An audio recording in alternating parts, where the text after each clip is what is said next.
नमस्कार मंडळी, आजच्या परग्रहीच्या व्हिडिओमध्ये तुमचं स्वागत आहे. आजची चर्चा इतकी रंगली होती की सकाळची संध्याकाळ झालेली आम्हाला जाणवली नाही. तुम्हालाही नक्की नाही जाणवणार, कारण आम्ही ह्या व्हिडिओमध्ये खास व्यक्ती बोलवली होती, ज्या की मराठवाड्यातल्या पहिल्या महिला पत्रकार आहेत, ज्या की आणखी लोकमतच्या माध्यमातून आडस येथे कार्यरत आहेतच, त्या म्हणजे किरण देशमुख. तर डू एन्जॉय द व्हिडिओ. आवडला तर नक्की लाईक करा. धन्यवाद.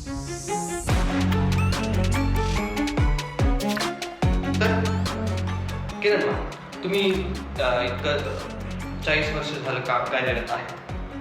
तुम्ही ज्येष्ठ आहेत पत्रकार म्हणून. मग ह्या पत्रकारितेची सुरुवात नेमकी कशी झाली? हे माझे वडील कैलासवासी त्र्यंबक कासरडकर हे साहित्यिक, लेखक, प्रकाशक होते आणि त्यामुळं लहानपणीच आम्हाला ते वाचनाची वगैरे सवय लावलेली होती. आणि जेव्हा मी 11वी 12वीला गेले तेव्हा आमच्या क्रमांकाचा पेपर येत होता आणि तो पेपर वाचायची मी. मग त्याच्यामध्ये मी त्याचे जे अभिप्राय वगैरे विचारला जायचा, त्याच्यामध्ये मी पाठवायची पोस्टानं आणि मग त्याचं कुठंतरी नाव आलं की मला खूप समाधान वाटायचं. मग हे असं ह्या माध्यमातून मला ती पेपरची आवड झाली वाचायची. आणि वाचता वाचता मग मला एक वेळेस असं 12वीला असताना जागा निघाली, दैनिक लोकमतचं प्रतिनिधी म्हणून निवडणं आहे. आणि मी तिथं जाऊन अर्ज केल्यानंतर वडिलांना, माझे वडील एवढे मोठे होते साहित्यिक, लेखक, प्रकाशक, आणि त्यांचं पुस्तकही अभ्यासक्रम मला MA फसला. त्यामुळे तिथं माझी लगेच तात्काळ निवड झाली. आणि मग मी निवड झाली पत्रकार. माझा पिंड असा पूर्ण गेला. म्हणजे मी इतकी भित्री स्वभावाची आणि पत्रकार लोक मला भेट लागली, मी त्यांना भेट लागली. कशी बातमी द्यायची काय माहित नाही, पण निवड तर झाली. आणि मग निवड झाल्यानंतर मी म्हटलं चला आता पत्रकार जाऊन काय करायचं, गावात जाऊन कुठं जायचं नेमकं आणि काय करायचं. मग मी गेल्यानंतर आता काय म्हणू कोणाला. मग आमचे दारूचे काही पत्रकार आले, सगळ्यांना माहीत झालं माझी निवड झाली. मग मला भेटायला आले. त्यांना मी म्हणायची आज कशी बातमी द्यायची, काय असायचं. त्यावेळेस बातमी खूप अवघड होती, कारण बातमीचा जरी काही चर्चा वेगळी झाली तर ऑन दी स्पॉट तिथं जावं लागायचं. तिथं वास्तवता काय आहे ते बघावं लागायची आणि नंतर बातमी द्यायची. त्या काळामध्ये आमची बातमी म्हणजे पेपरवर अशी वहीवर द्यायची दस्त्यावर, आणि ती पाठवायची पोस्टानं. ती औरंगाबादला जायची. औरंगाबादला गेली तर 3-4 वर्षानंतर 3-4 दिवसानंतर ती छापून यायची आणि ते कळायचंही नाही. अशा पद्धतीची बातमी 2 दिवस पेपर बघायचं, आली नाही. पुन्हा मग ती बातमी आली. पहिली बातमी मी राज्यमंत्री जयदर्शी सागरची बातमी दिली. मग त्या गावामध्ये एक मोठा कार्यक्रम होता त्यांचा, आणि मला सांगितलं की तुम्ही ती बातमी अटेंड करायची. आता बातमी कशी अटेंड करायची मला माहीत नाही. मग माझ्यासोबत जे वडिलाचं पूर्ण मित्रमंडळ हे पत्रकार क्षेत्रात होतं. आणि तिथं आले नाही, मला पाहिजे. आणि मी म्हणलं कशी व्हायची, एकदा नाही मला काय नाही आवड, स्टारपासून येईपर्यंत येऊन काढेल. आणि मग स्टेजवर गेले, मी तिथे बसले तर हजारो समुदाय मला घाबरत झाले. मी आम्ही 4 दस्त्याची पेज लिहून काढले, म्हणजे सत्कार बित्कार मी फार आभार पूर्ण कार्यक्रम. म्हणजे आपल्याला काही येत नाही लिहिता, बातमी पाठवून दिल्यावर ती बातमी 8 दिवसानं छापून आली. चांगली 2 कॉलमची बातमी छापून आली. तिथं फक्त आडस आणि मध्ये लोकमत वार्ताहर केलेलं असते, पण बातमी लिहिली. बातमी आल्यानंतर पहिल्यांदा आमच्या गावचे नेते आडसकर, बाबुराव आडसकर जागे कोण झालं पत्रकार, बातमी कोण झालं म्हणजे मला माहीत नाही. आणि मी 2 दिवस आमच्या क्रमांकाचा पेपर बघितला. तेवढं आपल्याला काही येत नसेल कदाचित म्हणूनच ना असा माझा गैरसमज झाला. पण कशाला ते आडसकरचा माणूसच मला शोधत घरी. आणि मग मला अरे तू झाली का पत्रकार? म्हणलं हो. म्हणजे तू अशी बातमी द्यायची नाही, कारण त्यांचं ते विरोध पार्टी होती आडसकर. आणि मला तू राज्यमंत्रीची बातमी द्यायला सांगितली, मी दिली. मला काय माहीत नव्हतं. मग ते म्हणे अशी नाही द्यायची वगैरे. मग बनल्यानंतर मला असं वाटलं की चला आता काय करायचं, असं वाटलं काहीतरी राजकीय आपल्याला राजकारणही कळत काहीतरी असलं बाबा चला. मी अमर हबीबकडे गेली, ते माझ्या वडिलाचे मित्र, आणि मला सगळा सपोर्ट त्यांचा. मी त्यांच्याकडे गेले, त्यांना सांगितलं. तेव्हा काय पुस्तक द्यायची बातमी, आपली बातमी देताना कोणाचं सगळं नसतं, वैर नसतं, मित्र नसतं, जात नसते, लोक काही नसतं. आणि मग मी तिथून मला पत्रकार भेटत गेली. मग पूर्ण तालुक्याचे आंबे जोगायचे, धारूरचे, केजचे प्रत्येक पत्रकार भेटत घेणार. प्रत्येक पत्रकाराला मी विचारायचं कुठल्या बातम्या काढायच्या, आपल्याकडे बातमीच नसती काही, शोधायच्या कशा. तेव्हा काय पोलिसाच्या बातम्या असत्या, दवाखान्यात जायचं, तहसील कार्यालयात जायचं, बातमी कशी शोधायची टेक्निक दिलं. आणि मग मी ते असं म्हणजे शिकत गेले. 2च वर्षात मी फुल ट्रेन झाली त्या बातमीने. आणि मग माझ्या बातम्याला मला असं प्रोत्साहन यायचं की अरे आपल्याला येईल बातमी. आणि मग मी बातमी द्यायची. बातमी देता देता मी एका सेवाभावी संस्थेत काम केलं. सेवाभावी संस्थेत काम करताना मग आम्हाला ते काय आरोग्य खात्याचे शिबिर वगैरे असायचे आणि तुम्ही ते फॉलोअप सगळ्या महिलांना गोळा करायचे. त्यामुळे सगळ्या गावात करायची गरज असली. मग मी त्याच्या अशा कामावर जायची, तळेवरच्या कामावर जायची. मग तिथं महिला असायच्या काही काम, त्यांना म्हणजे आम्ही शिबिराला या, तुमच्यासाठी असं असं शिबिर आहे. त्या म्हणायचं काम धंदे मन करून तुमचं शिबिराला काय फायदा आमचा. मग कोण आहे तुमचा मालक. आम्ही काम काय त्या मालकापर्यंत जायची मी भेटायला. मग ते मालक भेटल्यानंतर त्यांना माझ्या ह्या वेळेला सगळ्याला पगारीला सुट्ट्या द्या. म्हणजे पत्रकार म्हणलं पत्रकार म्हणलं सुट्ट्या द्यायचं. आणि असा माझा एवढा वाढता दरारा कुठल्याही तालुक्याशी नक्कीच चचून आंबे तो घ्यायचा. म्हणजे तळ्यावर जायची ना, तळ्याच्या बाया लेबरकडं वगैरे. आणि मग माझा दबदबा दिल्यानंतर कोणतरी लेडीज पत्रकार आहे बघ. आणि मग मी ह्या माध्यमातून माझं जागलचं एक स्वतःचं वैयक्तिक अंक चालू केला, वेगवेगळे विशेष अंक वगैरे करत. त्यावेळेस आम्हाला पुन्हा एक बातमीचं पूर्ण नॉलेज आलं, जाहिरातीचं नॉलेज आलं. माझी डेअरिंग वाढत गेली. मला पहिल्यांदा एका पोलिसाने धमकी दिली, तुम्ही लेडीज आहे. मी अवैध धंद्याची बातमी दिली की म्हणला तुम्ही लेडीज आहे मॅडम, ग्रामीण भागात काम करता, तुमचं अवघड होईल. मग मी परत काकाकडे आली. काका असा सुद्धा का नाही आता त्याला 5 बातमीच्या नाही मी 5 बातमी ठेवली. तो परत माझ्या पायात तुम्हाला काय पाहिजे असेल ते हप्ते पैसे देतो बाबा, पण तुम्ही काही आमच्या बातमी छान नाही. मग ते म्हणले तसं म्हणल्यानंतर पैसे तर घेईल आम्हाला काकाने कधीच सांगितले, कुणाचेही असे पैसे घ्यायचे नाही. आणि मला माझा असा इतका गाढा विश्वास एखाद्यावर ठेवला की ते काकाला कुणीही सांगू शकतो मी जर कुणाचे पैसे घेतले. आणि मग माझे त्यांचे संबंध हे होतील म्हणून मी कदाचित कसले असे वाममार्गाचा पैसा गोळा केला नाही. आणि ह्याच्यामुळे माझं काही खूप नाव झालं, खूप जबरदस्त नाव झालं की BNC मध्ये इरिगेशनमध्ये म्हणजे जे 2 नंबरचे धंदे करत होते तिथं मी जबरदस्त नाव झालं की असे. अशा वेळेस कधी कधी काय व्हायचं, आम्हाला तेव्हा काही फोन नसायची काही नसायचं, कळायचं की इथं एक महिलाची आत्महत्या झाली, त्या आत्महत्या नसून खून आहे असं कळाल्यावर आपल्याला त्या ठिकाणी भेटी द्यावं लागायच्या. मग त्यावेळेस ती भेटी अशा गोष्टी मी कधी केलेली. माझे वडील वारले हीच मी ते पहिल्यांदा पाहिलेलं, त्यावेळी मी कधी गेलेलीच नाही. तर मला एकदा त्यावेळेस अशी बातमी द्यावं लागली की ते आर्मीतला माणूस गेला. आणि मग ते आर्मीतला गेल्यावर त्याचं ते सगळं अंत्यसंस्कार वगैरे इतकं जवळून बघण्याचा योग आला आणि ती बातमी कलेक्ट करायची होती. म्हणून असं आता आमच्या तिथं जिल्हा प्रतिनिधी आले होते, तालुका प्रतिनिधी आले होते, पण माझ्या गावात जवळ होतं म्हणून मला ते हँडल करायचीच होती. मग मी काय केलं, आता लेडीज असल्यामुळं बरोबर त्यांच्या बायकाशी संपर्क साधला आणि त्यांच्या आईकडून त्याचं सगळं बालपण वगैरे ती माझी बातमी मराठवाडा पेजला. इतकं माझं असं कौतुक झालं की सगळ्यापेक्षा वेगळीच बातमी मला असं मला एक कळायला की बातमी कुठं असत्या, त्याचा स्त्रोत कसा असते. मग नंतर आमच्या काळात फॅक्सवर बातमी झाली. असं पेजवर लिहायचं काळ्या पेनवरून फॅक्स करायची. फॅक्स मग नंतर मेलवर झाली.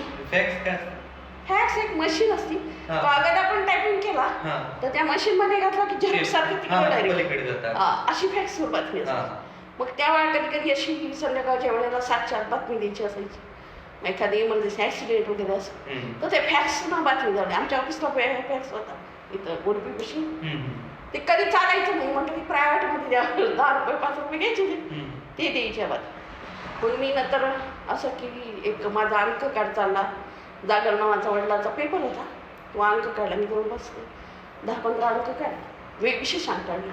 मग असं टार्गेट ठेवायचं, महिलावर काढायचं. आता सगळ्या महिला घ्यायच्या, सगळ्या क्षेत्रातल्या महिला घ्यायच्या, त्यांच्या मुलाखती घ्यायच्या, ते पेज ते द्यायचं आणि छापायचं. त्याचा मी डबल टायटल वगैरे सगळं केलं होतं. नंतर माझं लग्न झाल्यावर तो अंक बंद पडला. बंद पडला. लग्न झाल्यानंतर बंद पडला. त्याच्यामधून कसं होतं, त्या काळामध्ये आमच्या बातमीत जर एखादी गोष्ट असेल की आता एखादी महिलांचं खून झालेलं आहे आणि तिथं आत्महत्या केली, हे मॅनेज करायचे तिथले लोक. आणि मॅनेज केल्यानंतर आमच्या गावातलं एक प्रकरण होतं, एका बाईचं खून झाला होता आणि त्या माणसाला 4 मुली होती आणि ह्या पहिली मुलगी तिथे तिला मारली नवऱ्याने. ते गावातल्या सरपंचानं काय केलं, आता आमची चुलतीच त्यांना म्हणजे एक होता तुझी ह्या पोराला म्हणजे 2 लाख रुपये दे ह्याला पोरीच्या बापाला. आणि पोरीच्या बापाला दिलं ते आत्महत्या प्रकरण झालं. हे मला 15 दिवसांनी समजलं. 15 दिवसांनी तपास काढायला पोलीस स्टेशनला विचारलं.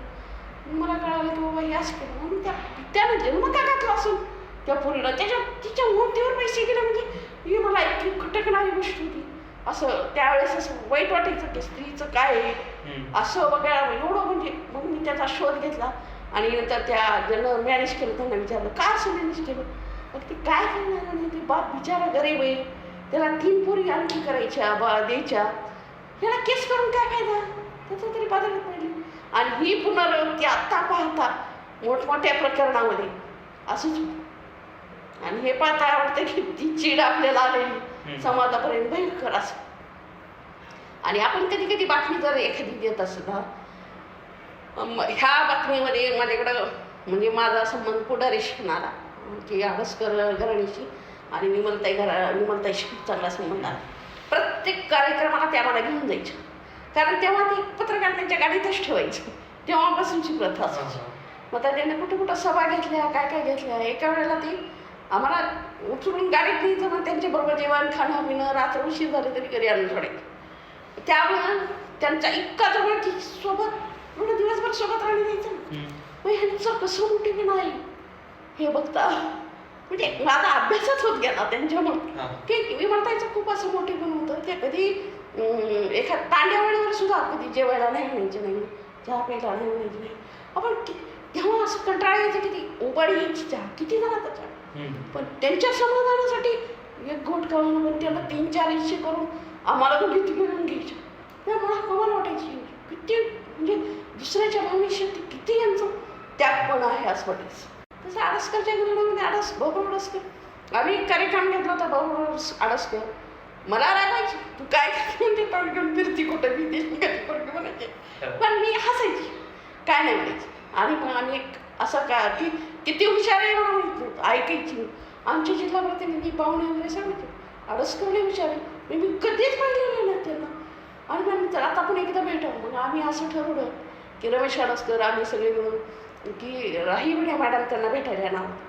आणि राहीबडे मॅडम मुंबईच्या त्यांचा मुक्काम पोस्ट मुंबई हे लोकमतला सदर होतं संपादकीय. आणि ते इतक्या फेमस होत्या आणि महिला कोण आहेत म्हणजे जेंट्स आहे का हेच माहीत नव्हतं. आणि त्यांना आणायची जबाबदारी आम्ही आणि हे भेटायला येणार होतं. ते भेटायला आल्यानंतर कसं करायचं, मग आम्ही शाळेमध्ये कार्यक्रम ठेवला त्यांचा सत्कार. त्यांची शाळा होती आणि त्या शाळेने सगळ्याचं नियोजन आम्हाला 2-3 पत्रकार, माझ्यानंतर 2-3 पत्रकार झाले, 3-4 पत्रकार आहेत आडसला. मग हे दोघं तिघं म्हणून आम्ही तुम्ही सगळ्यांना कार्यक्रम करायचे. आणि मग ती कळालं ह्यांना उशीर बरोबर आडसकर ते म्हणून कोणते तुटरपुटर पत्रकार निघाले आणि आला त्या गावात. मग गावातले सगळे घाबरायला लागले. मग काही जण मला बसलं या मॅडम घरी या म्हणून मी त्या दर 2 दिवसांना आडसला जायची, कारण काही नसलं तरी जाऊन यायची. गेले मी, आम्ही सगळेजण गेलो. बाकीची कोणी घरातच येईना. आमचा एक एजंट म्हणला मॅडम आता जा मध्ये येताना फुसफुस करत येतात का नाही बघा म्हणे, तुम्ही रडतात कडे नाही त्याच्यावर रडत म्हणलं. गेले बसले पहिल्यांदा तू येस का शाळा म्हणलं हां काय झालं त्याला. मग तुम्ही 8 दिवसावर कार्यक्रम तर आमची कुठली तयारी झाली नव्हती, आम्हाला माहीतच नव्हतं नेमका काय कार्यक्रम घ्यायचा आहे. आणि आम्ही आपला रट्ट्यापा चालू होते हे करून ते करून. आणि ते म्हणे 8 दिवसावर कार्यक्रमाला आणि काय काय तयार केलीस का कोणाकोणाला द्या पत्रिका. मी म्हणते एका वेळेला 500 लोकांची नावं सांगितली मला. मी तर थक्कच झाली. 500 पत्रकारांची नावं सांगितली, कोणाकोणाला तर दिली. आमच्या त्या दमकोडाला दिली नाही, 2 माणसाला दिली, रापतवरला दिली नाही, याला दिली नाही, मुडेगावकरला दिली नाही. ती बीड जिल्ह्यातल्या 500 पत्रकारांच्या नावं सांगितलं तर मी पॅकच झाली. मलाच माहीत नव्हतं एवढे पत्रकार त्या नाव. मग ती पाहिल्यानंतर मला असं वाटलं बापरे, बरं ती पत्रकाराची झाली, लेखकाची झाली. मग तुम्ही हे आल्यापासून जाईपर्यंत काय काय असते तर ती कुठेच आमची ठिकाणा नव्हतं. मग आम्ही म्हणलं आम्ही लहान आहे नव्हतं, आता तो चुकला असतो ना आम्ही चुकणारच ना, आता केल्यावर आम्ही चुकणार, तुम्ही सांगा मला सुधरा. मग चल धर फोन लाव सगळ्याला नंबर ते सांगायचे मी लावायची. ते नाही काय माणूस बाबा कुत्र. पण नंतर त्याला जेवायची व्यवस्था करणार कोणी केली. आम्ही काय केलं होतं, त्या शाळेचं हॉस्टेल होतं त्यांच्या त्या जे बघतात त्यांना सांगितलं तुम्ही जेवायची व्यवस्था. त्यावेळेस त्यांना त्या ताटामध्ये तांदूळ कोणता वापरणार आहे, इथून पासून गहू कुठला, ॲटम काय काय पूर्ण यादी. म्हणजे मला वाटलं मी एक स्त्री असून मला माहिती एवढं त्यांना सांगितलं की कुठल्याही क्षेत्रात त्यांची इतकं आवड हवी नॉलेज की मी पॅकच आहे. मी म्हणलं आता आमचं खरंच चुकलं, आम्हाला काही येत, आमचं जिथं चुकलं तिथं तुम्ही सांग, आम्ही सगळं करायला तयार आहे. मग त्यानं ते कार्यक्रम सांगितलं आम्हाला सगळं हे करा ते करा, ह्याच्याकडे ही जबाबदारी त्याच्याकडे ती जबाबदारी, ते आणल्यानंतर इथपर्यंत कशी येणार ती जबाबदारी, कुणाची गाडी, कुठून आणणार ड्रायव्हर, त्या बीडहून इथं कसं येणार, कुठल्या मार्गे येणं, आल्या तिथं ते चौकात नारळ पडायचं, पुन्हा शाळेत न्यायचं का, गुणवंत विद्यार्थी शाळेची सगळं सांगितलं. आणि तिथून आम्ही म्हटलं चुकलं आमचं, ही सगळे होते, मी बसलेली होती आणि म्हणलं सगळ्याला बसा खाली बसा खाली, ते मला म्हणायचे कुठचे बसा तुम्ही कुठची बसता, ती त्यांच्याजवळ बसले होते. आता तसे माझे नातेवाईक लागतात ते, त्याच्यामुळे मला काय वाटलं नाही, मी हसून घेतले, मग मला रागवलं नाही, पण पुन्हा ती रागवण्याचं स्वरूप चांगल्या स्वरूपात झालं, समजावून सांगितलं आणि इतका छान कार्यक्रम झाला तो. नंतर परत मला बोलून गेली, मग मी म्हणलं कसा झाला होता ते कार्यक्रम, हां सुंदर छान झाला. मला म्हणजे ते काय म्हणलं आवडलं का नाही पदार्थ वगैरे आपला जेवायला, सोबत जेवण घेऊन इतकी बारकाई आणि एवढे जबरदस्त तयारी की मला कमालच वाटली तू कुठल्याही क्षेत्रात त्यांचं. मग तिथून मला कधी कधी जायची मी त्यांना गप्पा, गावात त्यांना चालता येत नव्हतं, पण गावात काय घडलं दिसण्या वाहनावरून कळत होतं, म्हणजे त्याचं कुठलं नॉलेज मी त्यांचा अभ्यास करत गेले तर आधीपासूनच ते भारी. म्हणजे असं तुम्ही वेगवेगळ्या व्यक्तींचा अभ्यास करत गेलात आणि तुमचं व्यक्तिमत्व घडत गेलं, म्हणजे एका भित्र्या मुलीपासून एका काय म्हणतात निर्भय स्त्रीपर्यंत तुमचं रूपांतर झालं. पण कसं आहे समाजात आता त्या काळात तरी स्त्रीला खूप कमी लेखलं जायचं, मग तुम्हाला असं वाटत होतं का की लोक आपल्याला खूप कमी लेखत आहेत स्त्री म्हणून? ते कसं लोक कमी लेखत म्हणजे कोण लेखत असं कमी आपल्या घरची, मला सगळ्यात जास्त फॅमिली नातेवाईकात त्रास झाला की काय बाबा. हा पत्रकार क्षेत्रातले लोक कोणी कमी लेखत नव्हते, कारण मी पहिल्यांदा आमच्या आजही मीटिंगला गेले तर आमच्या अख्ख्या जिल्ह्यातले पत्रकार असतील मी एकटीच लिहित असे. आता आमच्या थोडे सखी मंचमध्ये 1-2 आलेले आहेत किंवा स्वागताला 1-2 असं 3 तरी असं किंवा, पण मी जेव्हा आम्ही जात होते एखाद्या हॉटेलमध्ये तेव्हा कोणीच नसायचं लेडीज, मलाही ते नको वाटायचे, मी माझी बहीण वगैरे कोणीतरी सोबत नव्हती. मग ते सोबत दिलं तर आमचे सर वगैरे बसायचे असं आणि म्हणायचे जेव्हा म्हणा त्यांच्यासोबत जेवायचं. मग ही मला सवय लागली नंतर ताई नोकरीला लागल्यावर कोण माझ्यासोबत येणार, ती नोकरीमध्ये सुट्टी मारली किती येणार लिमिट आहे म्हटलं. आमच्या जवळपास नाही म्हटलं तर वर्षातून पहिले 4 बैठक असायच्या, 2 औरंगाबादला 2 बेडला, आता 2 होतात. तर मग आताही जावं लागतं कधी, तर ती येत नव्हती, नंतर मग सवय करायची सवय केली. आणि आमची अधिकारी इतकी चांगली म्हणजे मला या पत्रकार क्षेत्रात सगळे पत्रकार बंधू सगळ्यांनी समजावून घेतले, काय मॅडम असं काय एखादा नाडवलं तरी पटकून अरे आमच्या मॅडम एकमेव दामिनी आमची एकमेव असं म्हणायचे. म्हणजे मला असं कधीच नाही, पण त्रास कोणाचा झाला माहिती, आमचे नातेवाईक आता आमची काय टपरीवर उभं राहते पूर्वी 10 माणसं भेटतात, हे काय चांगले का मग ऐका म्हणून, बाकी कुणाचं नाही त्यांना असं त्रास. पुढाऱ्या तर मी भिवूनच आले तरी सगळ्याला म्हणाले सगळं जागा द्या मॅडम आले बसा असं. उलट मला वाटलं एवढा मला सन्मान भेटायला लागला की कमालीची गोष्ट. आणि हे पण आता पत्रकार ओळखीचे तर राहिले, त्याच्यामुळे कुठंही जाता येतात, गेला आलं तरी या बसा असं असेल. आणि लोकांना माहीत नव्हतं तर पुन्हा माहीत झालं नाही हा जरा वेगळाच आहे, त्यांचं जरा वेगळंच नाव आहे असं वाटतं. त्यामुळे आमच्या लोकमतमध्ये न्याय देण्याचं काम कसं होत होतं की एखादी गोष्ट खरी, आता ग्रामीण भागात कसं असते एखादं मी तर ते गेलं तर ते काही कारणाने गेलं तर ते कुचबुच वेगळीच असते, तिथं जवळ चौकात वेगळीच असते आणि बाहेर वेगळीच असते. हे सत्य घडण्यासाठी लईच कष्ट करावं लागेल, तिथपर्यंत जावं लागायचं. आणि तिथं जाऊन त्यांच्या कोण आई वडील आहे त्यांचीच चर्चा करावं लागेल. मग त्यांची चर्चा काय नव्हती, परत बाहेर काय चर्चा ह्याचा ताळमेळ घालायचं, पोलिसला रेकॉर्ड काय हे बघायचं, म्हणजे सगळं बघून सगळं मिळून मग बाकी म्हणजे ही जरा किचकट काम ते वाटायचं. त्यामुळे कसं हे घडत गेलं जावं लागायचं करावं लागायचं. मग आता मला सगळ्यात जास्त म्हणजे एका बातमीचा खूप त्रास झाला, कारण 8ला दारूबंदी झाली आणि दारूबंदी 7 दुकानं बंद केली होती आणि आम्ही सगळ्या महिला होत्या, त्या महिलांना फोडण्याचं काम बरोबर केलेलं होतं. मग त्या मतदान झालं, फोडण्याचं काम झालं, मग त्यावेळेस मला माझ्याकडे यायला होती की तुम्ही बंद करा, लिहिण्याचं बंद करा. मी प्रत्येक दिवशी एक बातमी करायची, आज दारू किती विकली, किती लाखाची विकली, त्या दारूमध्ये नशे होते का नव्हत्या, मी बाई कुठे जात नाही चौकात बसती आणि एवढ्या माहिती कशी काय केली असं वाटायचं. मग मी दारूवाले झाले माझ्याकडं आणि म्हणजे काय नसते मॅडम, तर मग कोरा चेक घे, किती घ्यायची ते घ्या. याला असलं जमत नाही. अशा आता डबल आला तर किस कर. आणि असं म्हणल्यानंतर वैयक्तिक म्हणजे माझ्या जीवनात मी माझ्या नवऱ्यावर किस केली बाई. त्याच्यामुळे लोक म्हणजे नवरा सोडला नाही तर ही दुसरं काय करा. त्यामुळे ते भेटून मग ते म्हणे डबल जर मला विचारायला आला तर नक्की किस कर. म्हणजे दारूबंदीचं कसं काय विचार आला तुमच्या मनामध्ये की दारूबंदी तुम्ही झाली? बिना थांबवा. दारूबंदी म्हणजे आडसला जवळपास दारूमुळं हमखास 4 महिन्यात एक माणूस मरायचा. म्हणजे मरायचा इलिगल जे पिऊन व्हायचं ते पिऊन पिऊन 7 बिअर बारची दुकानं आणि देशी दारूची अशा 8 दुकानं. 8 दुकानामध्ये एवढा फुल प्रत्येक घरात माणसे दारू. म्हणजे पोरगं मोठं झालं दारू.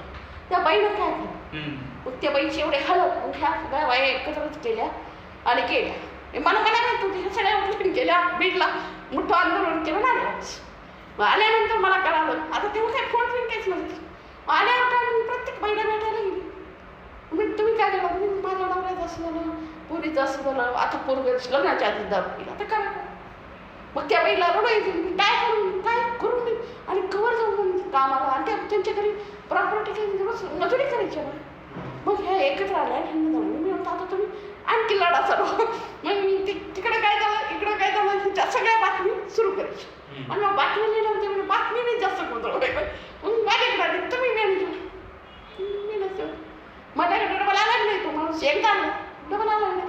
मग ते त्याचं मतदान झालं. मतदानाची दुकाने बंद झाले आणि त्याच्यामध्ये होता एका माणसाला मी ॲड दिली होती ॲडव्हर्टाईज घेतली होती त्याचे पैसे घ्यायला गेले होते. तो मोठा माणूस तो म्हणला की या मॅडम आमच्या दारूच्या दुकानात. मी पैसे घ्यायला दारूच्या दुकानात कशी काय जमत. मी एक पत्रकार मी तर चौकात थांबले मला आणून द्यायची. तसं म्हणजे ती म्हणलं नाही दारूच्या दुकानात आहे. त्याचंही त्याच्या दुकान बंद होतं एक माझ्या भावाचं चुलत भावाचं. आणि हे सगळे जे बंद झाल्यावर त्याची ती पार्टी लिलावी वगैरे करतात त्यावेळेस मात्र मी गेली फोटो फिटो काढून आले बातमीच्या. आणि ती म्हटला मला तुमची इच्छा होती मी यावर आले. मग मी त्याला कसं उत्तर दिलं तुमची इच्छा होती साहेब. मग ते मला मीच बाई आवड हिला कोणी दाखवी नाही तिचा बाप कोण आहे. मग माझं बॅकग्राऊंड काढला तर वडील असे असे नवरा आहे तर केस केलेली आहे बाईनं. मग हिला सांगावं कोणाकडं आणि मला माझा वडफादर आहे आम्हाला त्यांना कोणी सांगू शकत नाही मला कोणी सांगू शकत. ह्याच्यामुळं कोणी सांगायची हिंमत घेत नव्हती. मग त्याच्यामुळे ते काय अशा दुकानं बंद झाली की नाही 707. मग तेव्हा बायकाचा विजय झाला. मी शेवटपर्यंत बातम्याला बघायची आणि हे बातम्याला होता माझं किती आनंद व्हायचा त्या बातमीचा इफेक्ट होता इतका आनंद होता. आणि आम्हाला वाटत नाही आपण काम करायला त्याच बातमीला मला पुरस्कार भेटला नव्हता की अंबाजोगाईचे पुरस्कार भेटले की आदर्श चांगला पत्रकारिता पुरस्कार 3-4 पुरस्कार भेटले. जवळपास एक पोतं पुरस्कार भेटलेले. मग ती असं वाटतं की एखादी बातमी आपण चांगली करायला गेली की त्याला एकदम भारी होते. तुम्ही जेव्हा सुरुवात केली तुम्ही आधी वाचन केलं ना तुम्ही लहानपणी आणि तुम्ही पत्रकार झालात तर मग तुम्ही वाचन करत होतात पण मग तुम्ही लिहायला कसं शिकलात. हां आता बातमी लिहायला काही एवढं हे लागलं पण त्याच्या आधी मला असं कविता कथा यांचा नाद आणि कविता करत. पण कवितेतून मी इकडे ह्या क्षेत्रात गेले का ते माझं लिखाणपट्टा बंद वाचन जरा बंद. आता माझं काय झालं समाजाचा अभ्यास करणं त्याच्यावरच ते बातमी करणं. हे असं कुठं काही दिसलं एखादं शेतकऱ्यांचा नातुकोदाचं लगेच आर्टिकल काढायचं. एखादं वाद्य सामध्ये चांगलं आपल्या त्या महिला कॉलेजला आहे की सर म्हणून चांगलं वाजवतात त्याच्यावर लगेच आलं. म्हणजे असं जे चांगलं वाटतं त्याच्यावर लिहायचं. मग हे शोधत बी जायचं आणि लिहित बी जायचं. इथं बऱ्याला पडल्या ना कथा कविता लिहायचं हे मी अटेंड करायची. मला माझी आवड आहे. आता यशवंतराव चव्हाण स्मृती समारोह नाही 3 दिवसाचे कार्यक्रम अटेंड करायचे. मग ते कवींना भेटताना हे आवडायचं मला हे आवडतेच. ती फॉर्मल भाषा असते ना म्हणजे पत्रकारमध्ये बातमी जी असते ती जरा भाषा अशी फॉर्मल असते कवी असते. हां मग ती तशी भाषा लिहायला कसं शिकलात. हां नाही आता बातमीचं काय असते आपल्याला 5-6 काची उत्तर द्यावं. कसं कुठं का कधी केव्हा आणि काय घडलं ह्याचे उत्तर आले म्हणजे झालं. ह्याच्या ठोक टाळे असायचं आपण मग बघायचं बातमी लिहिताना आपण आता सगळी माहिती काढली की येऊन तयार करायची. यास आपल्या सगळ्या काची उत्तर आली आणि नंतर मी ह्याचा कोर्सही केला. मी की त्याच्या जन्म झाल्यावर म्हणजे माझं 1 वर्षात भांडण झालं लग्न झाल्यानंतर. 1 वर्षात भांडण झालं. मी आईकडे आले आणि आईकडे आल्यानंतर मी त्याचा कोर्स केला, BJ केला आणि BJ करून मग पुन्हा मला मग तोपर्यंत मी परफेक्ट झालेली. बाकी असं मला लिहिता येत नाही असं काहीच नाही. बरं, ह्या घटनेतून तुम्ही मग खचून नाहीत का गेलात की समजा तुमचं आणि नवऱ्याचं जे भांडण झालं वगैरे, मग त्यामुळे समजा तुम्ही खचून नाहीत का गेलात की अशी घटना नाही, झाली? माझं मी जागरची अंक काढत होती. जागरच्या अंकामध्ये मला जवळपास 1-1.5 लाखाची जाहिराती गोळा करायची. 20-25 हजार फिरणं गोळा करणं आणि छपाई खर्च लागायचा. बाकीचे पैसे माझे असते. मग ते माझ्या नवऱ्याला असं वाटलं की बाबा हे खूप जास्त कमवतो आणि कमवतो, पैसा कमवतो आणि हिला सगळे लोक द्यायला येते, पैसे घेत नाही. मूर्ख आहे. पोलीसवाले देते म्हणते नाही म्हणते, दारूवाले देते नाही म्हणते, म्हणजे मूर्ख आहे. आणि हिला पैसे कमावे आणि मला देते. मी तसले पैसे घेतच नव्हते. मग ह्यांना घरात सामान न करणं असा त्रास द्यायला सुरू केला. मी माझं लग्न 9 महिने राहिले. नवरी नेल्यानंतर ते मला कशाच पाठवलं पाहिजे, तिथं ती नाही कशाला होतं. मला दिलं चला इतकं दमतं, कशाच पाठवलं. आणि नंतर ते काहीच काम करायचं नाही हे असं. मग ते माझ्या लग्नामध्ये असे सगळे पुढारी वगैरे आले होते. खूप भरपूर गिफ्ट आलं होतं. त्यांना वाटायचं की हे गिफ्ट आमचंच आहे, आम्हाला द्यावं. कारण ताईचं लग्न झालं नव्हतं. आमच्या घरी लहान भाऊ बहीण होती, आई होती. तर त्यांना काय करायचं. मग ह्याच्यामुळे त्यांचा रागून मला पाठवलं होतं. नंतर मी कमाई करा, मला वाटत नव्हतं हे अशी माणसं असतील. सगळ्या म्हणायची बाई खूप चांगली तशी पण खूप आगावी. म्हणजे त्यांना चांगलंच माहिती होतं, आगावपणा कुठं माहिती. मग त्यांना ते तसं केलं. मग ती घरी मला एकदा मारलं मी चिका झाल्या. त्यांना मुलगा हवा होता, मुलगी नको.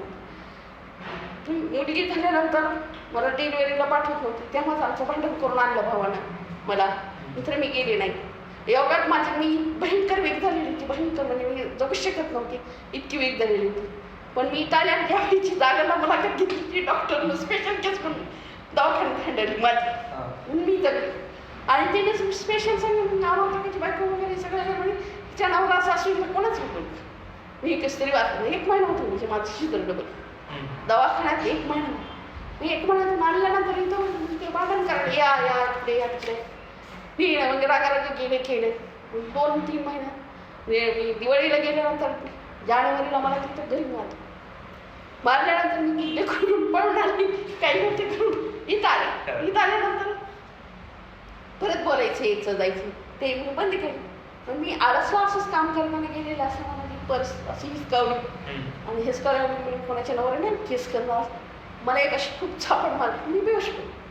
तिथं 500 लोक होते. पण ग्रामीण भागातल्या लोकांचा गैरसमज नवरा बायकोची बाजू आपण काय.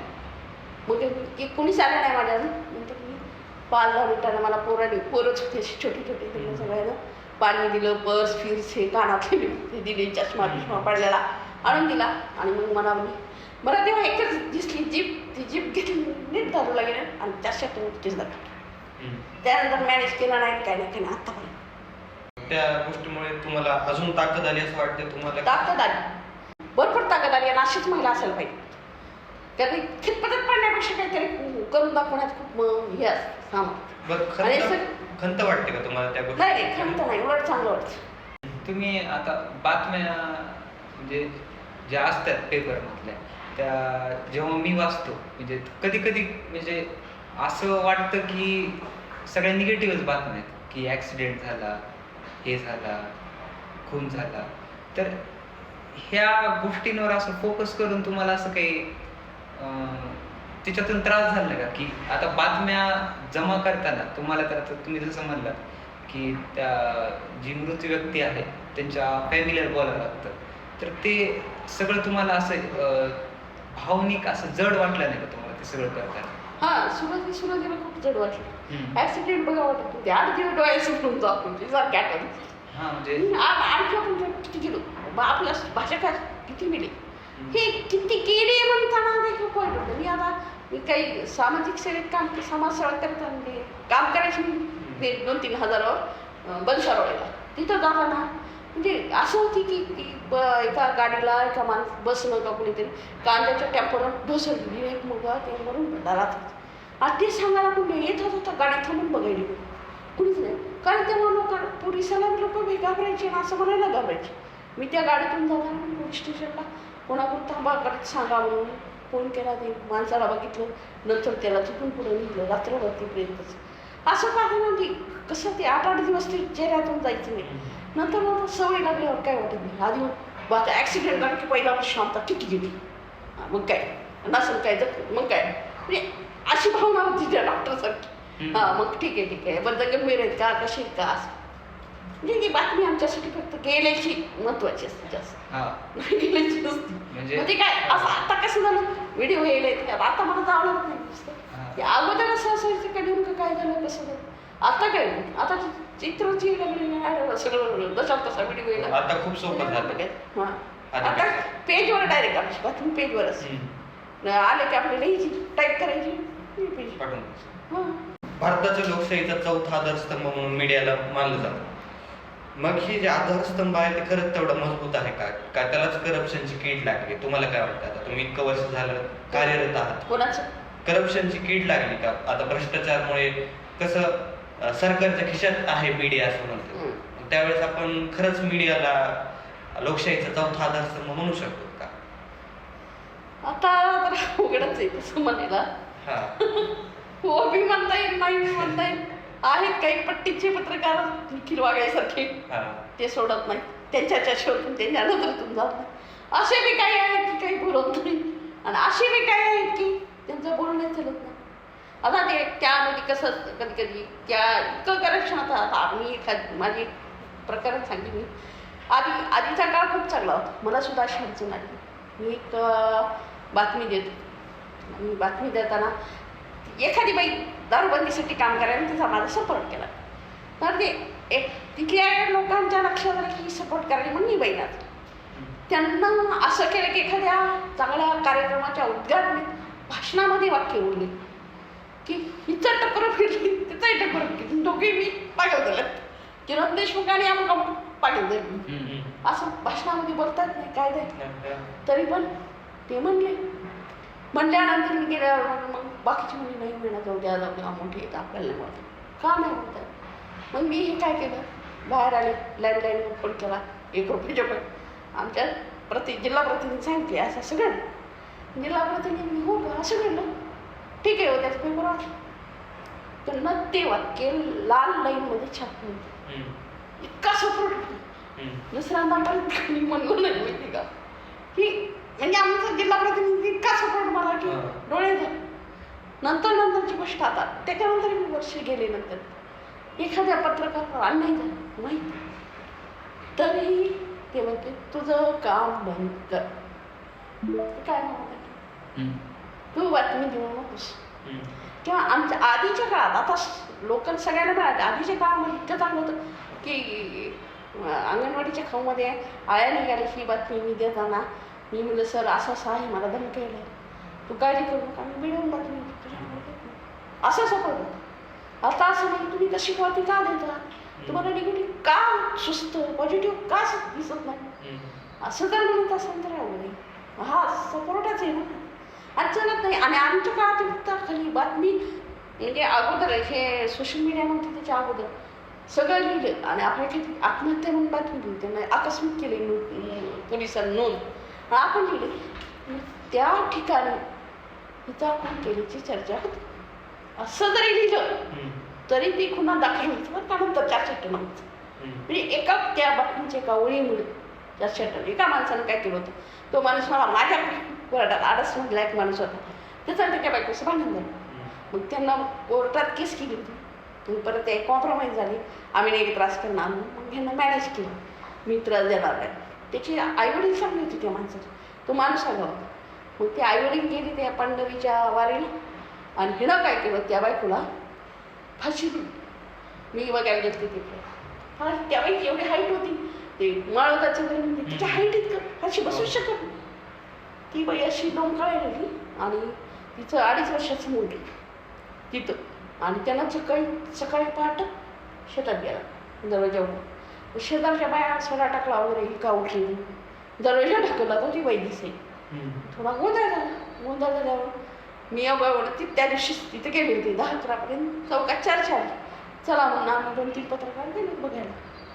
गेल्यानंतर सगळे बघितलं पोलीस शिवच्या आधी आम्ही गेलो पण ती बाई लेकरू खेळायला त्या बाईला लगवीच जमीन संडास त्याच्यात ते लेकरू खेळायला कोणीतरी उचललं कोणी तिचे आईबाप लांब होते तोपर्यंत आलते आई वडील पोलिसांना सगळ्या बाहेर काढलं आम्हाला कळत होती त्यावेळेस म्हणजे पंचनामा लिहित होता पोलीस आम्ही थांबले होतो इथे हे दारे ते दारे ते दारे पुन्हा मी बाहेर गेले आणि बायकाला विचारलं हिचे आई वडील कोणी आहेत का तिचे तिला मामा भेटली होती मला आणि त्याला विचारलं ते म्हणे हो का मॅडम तिला कॉम्प्रोमाइज करून 6 महिने पाठवले आणि ते आई वडील चांगले होते सांभाळत होते ते दिंडीला गेले आणि आम्ही शांतपणे केलं ही बातमी मी खाली लिहिल्यावर टाकला लागतं त्यांना तर आधी कॉम्प्रोमाइज केलं म्हणजे लिहून घेतात कोर्टात ह्याला अटक केली आणि मी माझी केस कोर्टात झाली मी चालू होतो मला तुमच्यामुळं माझी वेळ आली मला शिव दे फक्त तुमच्यामुळं तेव्हा मला कळालं की माणूस म्हणजे जायलाच पाहिजे असं जर झालं तर आता एक आहे काय एवढं उघड होतं ते आधी आता जरा झालं ते आता पहिले कसं होतं आमच्यापर्यंतच मारायचं होतं आता संपादकापर्यंत मारायचं म्हणजे करप्शन आहेच वादच नाही म्हणताय ना.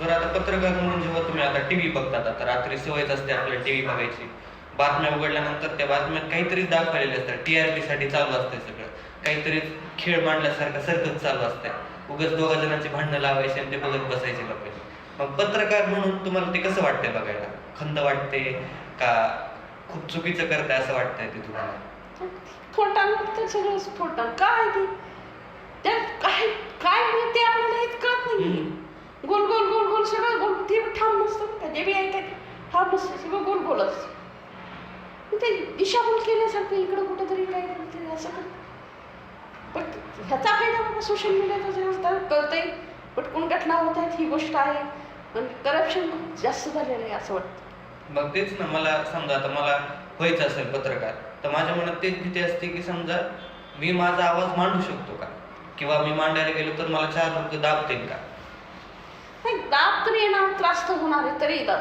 करावंच लागते आवाज द्यायचा हां म्हणजे आता असे बी नाही त्यांचं जे आपण शिकूच शकत नाही असं नाही या क्षेत्रामध्ये त्याला थोडं गालबोट आहे 4थ्या स्तंभाला पण त्याच्याकडे बघण्यासारखे आणखी बी असे दिग्गज माणसं आहेत आपण बघा एखादा चांगला सच्चा पत्रकार निखिल वागळेच बघा तळातळ टीका करते त्यांचं ऐका संध्याकाळी 7 वाजता दोन खरं टीका करते ती हे चुकीचं आहे ते चुकीचं आहे त्यांना वाटलं ती अभ्यास होईल जाणकार आता ज्याचं झालंय करप्शन एखाद्याला नाही भेटत नाही मलाही भेटत नाही मी सगळं अंदाज काढणार तर आहेच नाही म्हणता येत नाही उघड आहे ते मी म्हणलं मला तेव्हाच कळत होतं की माझ्याजवळ बसणारा कार्यकर्ता ह्यांचा आहे का त्यांचा ते आता करप्शन जरी होते तर चांगली पण काही चांगल्या गोष्टी होत्या जसं त्यावेळेस पुढारीकडे माणसं म्हणून ते सगळं पुढारी खराब होती असं नव्हतं एखादा टक्का असेल खरं पण बराचसा चांगला मी होता ना चांगल्या गोष्टीला सपोर्ट करत होता मी कुणी बघितलंच नव्हतं आता तसं म्हणता येणार नाही की आपल्याला सगळं वाईटच आहे पण 4थ्या स्तंभामध्ये पत्रकार होणं वाईट व्हायचं करायचं ते डेअरिंग ठेवावंच लागतं कारण पडल्याशिवाय गाडी शिकत नाही आणि पडल्याशिवाय कळत नाही या क्षेत्रात आपण म्हणजे एकदा तरी पडल्याशिवाय गुडघ्याला लागल्याशिवाय सायकल शिकत नाही माणूस तसंच आहे पत्रकार क्षेत्रात आपला काय आहे तिकडं आणखी भरपूर आहेत असे नाही म्हणून ना भरपूर चांगले पत्रकार करायचे भिंत आहे कशाला मग मी नंतर ह्या क्षेत्रात वळे आम्ही आमच्या त्र्यंबका सरबकर प्रतिष्ठानचा उत्कृष्ट पत्रकारिता पुरस्कार हा दिला असा दिला की त्याचं नातं मातीशी असलं पाहिजे आणि त्याचं काम असं असलं पाहिजे वेगळं काहीतरी त्याच्यामध्ये आम्ही महिला पत्रकार लावून आम्ही सुरुवात केली 38 तारखेला असे 12 पुरस्कार आम्ही दिले आहेत आता आईवर निवडणूक बंद आल्यानंतर दरवर्षी पुरस्कार असायचे आणि त्यामध्ये आम्ही असं करतो की एखादा असं विशेष काम असं कोणाचं मला हिचं खूप वाटत होतं कोणाचं फोटोग्राफर हां म्हणजे आमच्याकडे आता कसे आता आम्हाला अशी बंधन की आता तुमच्यावर लिहायचं म्हटलं तर आम्हाला कॅड घ्यावं चालणार नाही पेपर कसे चालणार आता आम्ही म्हणलं आता नेत्याचा वाढदिवस नेत्याचे वाढदिवस कोण देणार त्यांनी कार्यकर्ते त्यामुळे दुसरे पण देत नाही द्यायला मग त्यामुळे कसं होते आता ॲड लागते तिला विचारलं तुम्ही ॲड दिशी का तर ती नाही म्हणून ते म्हणणं 8 मार्चला तिच्यावर लेखले समाजाला दिवसापासून सोडून नाही वाटत होतं की हेच काम माझ्यासारखं आहे तरी क्लिक होतं तुमची झलक दिसायची पण ते आता बंद नाही अशा वेळेला आम्ही काय करतो लिहित म्हणजे आपलं वेक्शन वगैरे कुठे देतो त्याला तिकडे द्यायचं त्याला काय करायचं पण एखादं ध्येय असलं की त्याच्यामागे आपले एक हेतू पण असते. मग तुमचा पत्रकारिता केल्याच्या नंतर तुमचा एक हेतू पूर्ण झाला का? तुम्हाला वाटतंय का तुम्ही समाधानी आहात तुम्ही जे जे कार्य केलं त्यावर? नाही मला आधी कसं काम केलं इन्कम जरी नसलं आपल्याला मला इन्कम नव्हतं असं नव्हतं केलं तर म्हणून नंतर माझी शक्ती ती कमी होती. नंतर मी हे पाहिलं बाबा एवढी दुकानं बंद करून परत त्याच लोकांनी परत चालू केली चोऱ्या करून हे काय तिथे कसं वाटतं एवढं सगळं मोठी बिल्डिंग बांधून धडधड पडत असतं एका काही इटानं तर दुःख वाटतं. आणि मग हा इंटरेस्ट कमी झाला अरे काय नाही आपण आधी मी इतकं ओढत होतो पण आता मी तेच थोडं माध्यम वाईट वाटतं त्याच्याशिवाय काय करणार. पण ते आता वाटतं की मग काय लोक कधी सुधारणार आपली काहीच चूक नाही. आपण आता मी साधारण रोज उठून बातमी दिली आडसच्या काय होणार त्या लोक ज्याला त्रास होते तो जर उठत नाही तर काय करायचं आपण उठून पडून मारून की काय करायचं. तो उठला पाहिजे ज्याला त्रास झाला ना तो उठला पाहिजे. प्रत्येक माणूस उठायची ताकद ठेवायलाच पाहिजे तर त्याला खरं नाही उठला का तुम्हाला किती काय नाही तुमचे कशाचे पैसे जातात तुम्ही डोळे बघतात तुम्हाला सगळं कळतंय काय नाही तरी बघत का मग आपण हे नाही करता येत. एखाद्या माणसाला सगळं समजते पण वेळेत सांगितलं तर आपण तेच नाही करू शकत असे लोक मग तुम्हाला ह्या टेंडन्सी बदलली व्यवस्था किंवा ह्या समाजात तुम्हाला काय बदल आला वाटतंय? तुम्हाला काय इच्छा? समाजामध्ये प्रचंड बदल हाच की माणसं नाही बदलली. माणसं निकी राहिली नाही माणसामध्ये प्रामाणिकपणा राहिला नाही माणसामध्ये. माणसाला असं वाटत नाही की मी ह्याचं चांगलं व्हावं म्हणजे ही स्त्री पुरुष दोघं नाही. मला माझ्यापर्यंतचा अनुभवासाठी पुरुषामध्ये छोट्या गोष्टी अजिबात नव्हत्या इथून कारण मी म्हणा माझाही पण असा विचार होता की नाही मोठं विचार मोठाच असावा आणि मी बघितलेले माणसं मला तशी वाटत म्हणजे छोट्या विचारासाठी. आजची टेंडन्सी अशी की सगळे तसे नाही आपला कुठला जातीच आहे का आमका का तमका का एवढं काय बघा रे समाजामध्ये राहिलं तर कुठं तरी ऋण आहे माणूस म्हणून सगळं झालं जागा देत नाही सीटवर बसून दिली म्हणतात बाकीचं काय नाही पूर्ण गुत्तगण असं घेतलेलं ते देत नाही लोक काय बघून असं म्हणतो पहिले लोक उठून जागा द्यायचे एखाद्याला करत म्हणजे इतकं चिल्लर छोट्या क्षुद्र सूक्ष्म विचाराचे लोक हा सगळ्यात मोठा बदल आणि मग त्याच्यामुळे जास्त मोठी खंत. तुम्हाला काय बदल करा वाटतंय? हे असं काय बदला वाटतंय तुम्हाला? माणसानं माणसासारखं राहून माणसासारखं काही घेऊन जायचं नाही किंवा माणुसकी जर ठेवावी सगळ्या ह्याच्यात आपल्या आचरणात तर माणसाला माणसं समजू शकतील किंवा समाधानी राहील सुखी राहील. नाही तर काय एखाद्याचं वाईट झालं एखाद्याचं चांगलं झालं ह्याच्यामध्ये चांगला विधानणार आहे वाईट विधानणार ते वाईट पद्धतीचं चांगल्या पद्धतीचं ह्याच्यामध्ये माणुसकी असेल तर ह्याच्याकडं थोडं दुःख व्यक्त करणं थोडं दुःख ह्याच्यामध्ये चांगलं वाटत नाही दोघांशी एकमेकांचं रिलेशन चांगलं राहील असं काय नाही. आणि कुणाला दाखवायचं कुठं न्यायचं असं काय कोणाला दाखवायचं मी नाही श्रीमंत किंवा मी नाही अमुक कशाला पाहिजे असं एवढं फक्त माणूस म्हणून चांगलं राहिलं तर रिलेशन जास्त चांगलं आणि माणसाचं माणूस पण सापड्यावर रिलेशन पण तुटायचं. मला आत्तापर्यंत आम्ही कुठे बी गेलो होतो म्हणजे आमची एखादी पत्रकारांची आमच्या रस्ता एजंट आणि पत्रकार माणसं आमच्या मॅडम ते आमचं काय गुप्त घेतलं का यायची ती माझी आता लांब असून एखादं रेस्ट हाऊसला असून आता 10 रुपये गेलं तर रेस्ट हाऊसला आमची बैठक असायची चलत यावं लागायचं तर ते दोघं यायची माझ्यासोबत बाकीचे म्हणून चल गाडीवर नाही मॅडम बस स्टँडला मॅडम सोडून गेले ही अशी दिसत नाही आता नाही दिसत आता भीती वाटते आणि विश्वास बी कसा वाटतो तेव्हा मला वाटत तिची भीती आता मी नाही पण तसं असं माझा काय स्वार्थ प्रत्येक विचार माझा काय स्वार्थ मी त्याला सपोर्ट का करतो माझा काय स्वार्थ असं ह्याच्या गोष्टी परत आलं छोटा विचार माझा काय स्वार्थ मी माझं माणूस पण कुठं राहिले आणि हेच झालं सगळ्यांना आता कोणाला प्रसिद्धीच्या माध्यमामध्ये मी नाही काम केलं माझं छाप काय छाप कशाला केलं तर कशाला पाहिजे छापायचं जाणं सोडून कर्तव्य असतं असे लोक वेडे झालेत असे तुम्ही आडसला दारूबंदी केली म्हणजे बरं आपण रोज बघितलं की ज्या गोष्टी घडतात समाजात मग त्या भांडणं असू खून असू ॲक्सिडेंट असो, या खूप साऱ्या गोष्टींचं कारण शेवटी दारूच होते. कारण दारूच्या नशेमध्ये ह्या सगळ्या, मग ते कौटुंबिक हिंसाचार असो, ह्या सगळ्या ज्या गोष्टी आहेत त्या कुठे ना कुठे, किंवा आता तरुणाई जी आहे ती चांगलं काम करण्यापेक्षा त्या व्यसनाच्या नादी लागते. मग ते शेवटी ते दारू येते. तर तुम्हाला दारूबद्दल काय वाटतं, किंवा व्यसनाबद्दल काय वाटतं, की ते समाजाला कसं अफेक्ट करतं? हेच काय झालं, माणसानं माणसाचे सन्मान सोडले, माझं तुझं एकलकोंडा झाला, त्याचं स्वास्थ्य बिघडलं, समाधान कुठंच वाटेना झालं त्याला.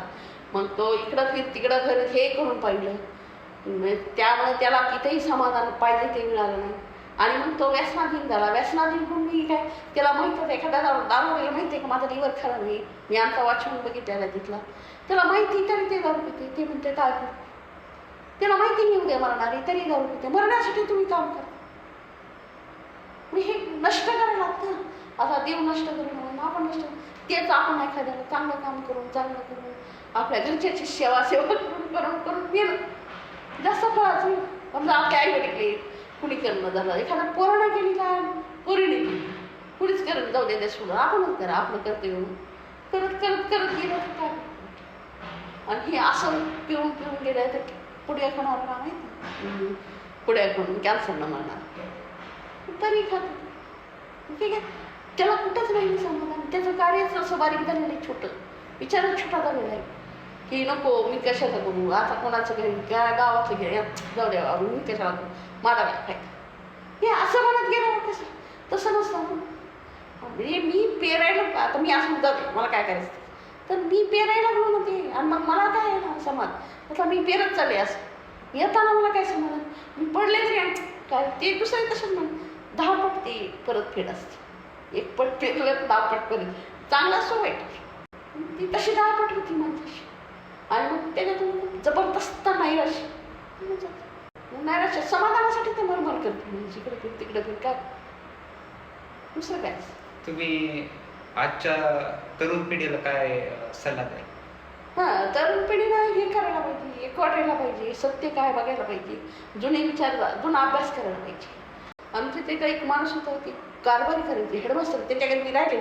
मी 1 वर्ष वाण्याच्यात आणि 1 वर्ष तेलाच्यात राहिली माझ्या वडिलाच्या. म्हणजे माझ्या वडिलांचे मित्र होते. मग आमचं शिक्षण कसं बंद करणार, मी ताई मोठी होतो, 7वी 8वीला होतो, वडील वारल्यावर मग आमचं शिक्षण कसं करणार. तर आमच्या त्या हेडमास्तरांना आमच्या औरंगाबादहून TC काढून आणून त्यांच्या शाळेत घातला आणि आमच्या घरी इथं राहिला, त्यांच्या घरी त्यांच्या घरासारखं. आणि मग त्यांची झाली 10वी आणि मग माझी मागं राहिली. मी आता 9वीला कुठं सोडा. त्यांचे मित्र होते, त्या हेडमास्टरचे मित्र होते.